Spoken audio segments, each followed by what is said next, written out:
Negative x axis, means 5 metre वो cover कर रहा है अलॉन्ग पॉजिटिव एक्स एक्सिस, और मैं जहाँ पे इसको ऐसे भी लिख सकती हूँ +5 मीटर।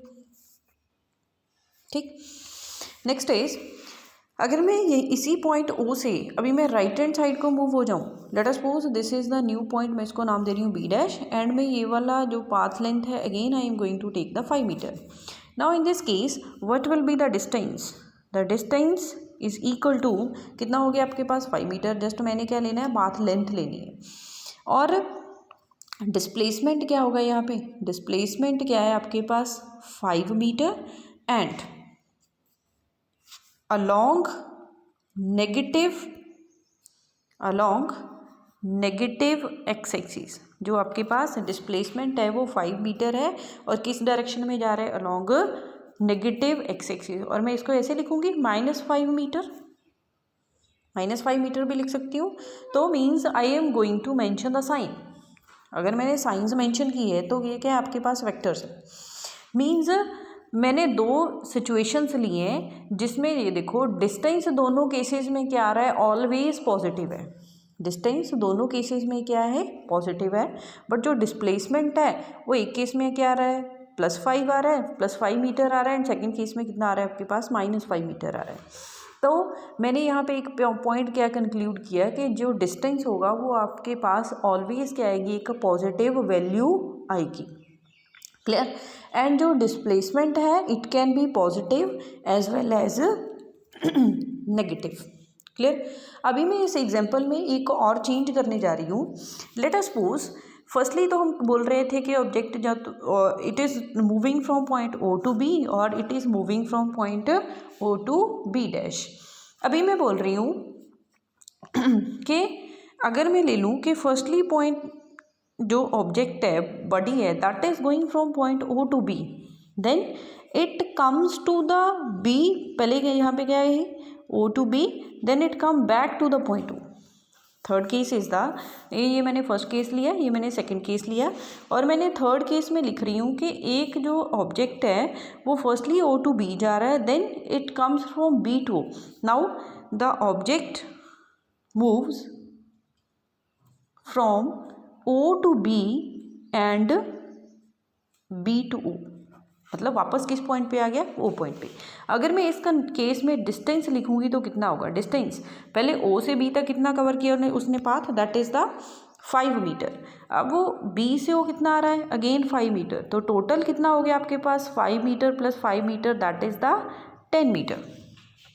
ओके, अगर मैं यहाँ पे डिस्प्लेसमेंट की बात कर रही हूँ, if I am talking about the displacement, displacement means I have to find the shortest distance between the initial and final position. अभी मैंने क्या करना है, जो इनिशियल एंड फाइनल पोजीशन के बीच में शॉर्टेस्ट डिस्टेंस फाइंड करना है।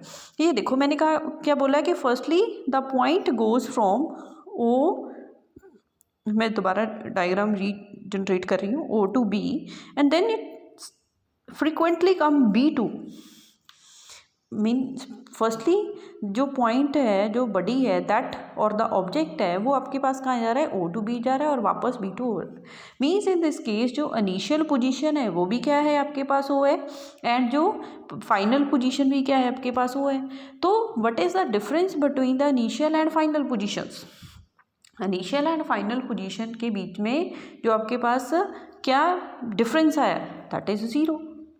तो उसी को हम क्या बोल रहे हैं, displacement. We are saying the this is the displacement.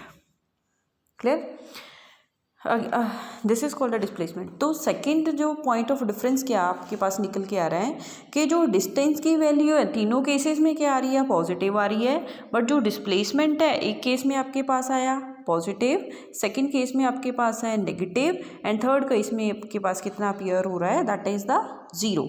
Means हम अगर डिफ्रेंशिएट कर रहे हैं डिस्टेंस और डिस्प्लेसमेंट को, तो नेक्स्ट पॉइंट हमारे पास क्या होगा कि जो डिस्टेंस है, ये तो मैंने पहले बता दिया था आपको, रिपीट कर रही हूँ कि जो डिस्टेंस है that is always positive, but the displacement can be positive और नेगेटिव। डिस्प्लेसमेंट आपके पास पॉजिटिव भी हो सकता है और आपके पास नेगेटिव भी हो सकता है, बट नेक्स्ट पॉइंट क्या है आपके पास, डिस्टेंस तीनों केसेस में हमने कैलकुलेट किया है, दैट इज़ नॉन जीरो। जो डिस्टेंस है वो आपके पास नॉन जीरो है एंड पॉजिटिव है, बट द डिस्प्लेसमेंट एक केस में क्या आ रहा है आपके पास, जीरो आ रहा है। वो किस केस में आ रहा है, जब in that case when the initial and final position coincide, जब इनिशियल एंड फाइनल पोजीशन एक दूसरे के साथ कोइंसाइड कर रहे हैं, इन दैट केस क्या होगा आपके पास, जो डिस्प्लेसमेंट होगा that will be zero. Means displacement can be zero but the distance can never be zero. जो डिस्टेंस है वो क्या होगा आपके पास, जीरो नहीं होगा, but the displacement can be zero. Clear, this is all about the distance and displacement. अगर हम रिकैप्चुलेट करें तो हमने क्या डिफाइन किया है, यहाँ पे दो फिजिकल क्वांटिटीज़ हमने डिफाइन करनी है, those are required to describe the motion.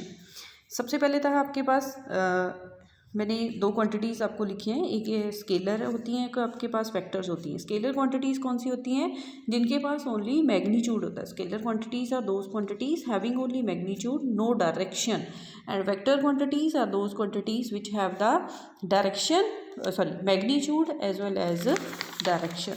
Next we have defined the distance. Distance क्या होता है आपके पास, टोटल पाथ जो उसने कवर किया है ऑब्जेक्ट ने और बॉडी ने from its initial position to the final position, and it is the scalar quantity because it has only magnitude, no direction. Next is the displacement. Displacement क्या आपके पास, that is the shortest distance between the initial and final position of the moving body and in particular direction. Direction क्या होगी उसकी, from initial to the final position. So displacement is the vector quantity. Clear? Next we have discussed about the units. Units की होती है SI unit की होती है distance और displacement की, that is the meter. And other practical units जो आपके पास किलोमीटर है, सेंटीमीटर्स है, माइल्स है, that is and the millimeter है। उसके बाद हमने पॉइंट से डिफ्रेंशिएट किया, एक मैंने ये बताया आपको, ये देखो कि जो डिस्टेंस है that is always positive, displacement can be positive, negative और ज़ीरो। यहाँ पे एक पॉइंट मेरे दिमाग में और आ रहा है कि ये देखो, अगर हम बात करें कि जो डिस्टेंस है that is always greater than always equal to displacement, no, only in one case जो डिस्टेंस है वो डिस्प्लेसमेंट के इक्वल आएगा। वो किस केस में आएगा, व्हेन द बॉडीज और the object is travelling along the straight line, straight line के ऊपर जा रहा है without change in its direction, उसकी डायरेक्शन चेंज नहीं हो रही, तो उसकी डायरेक्शन नहीं चेंज होगी, and the object is travelling along the x axis, straight line के ऊपर मूव हो रहा है, उसकी डायरेक्शन नहीं चेंज हो रही, इन दैट केस जो होगा आपके पास distance and displacement only equal होगा। Clear, the distance is not always equal to displacement. Clear bete? Now in the next lecture we will cover some numericals related to the distance and displacement. Firstly you have to revise this. Thank you.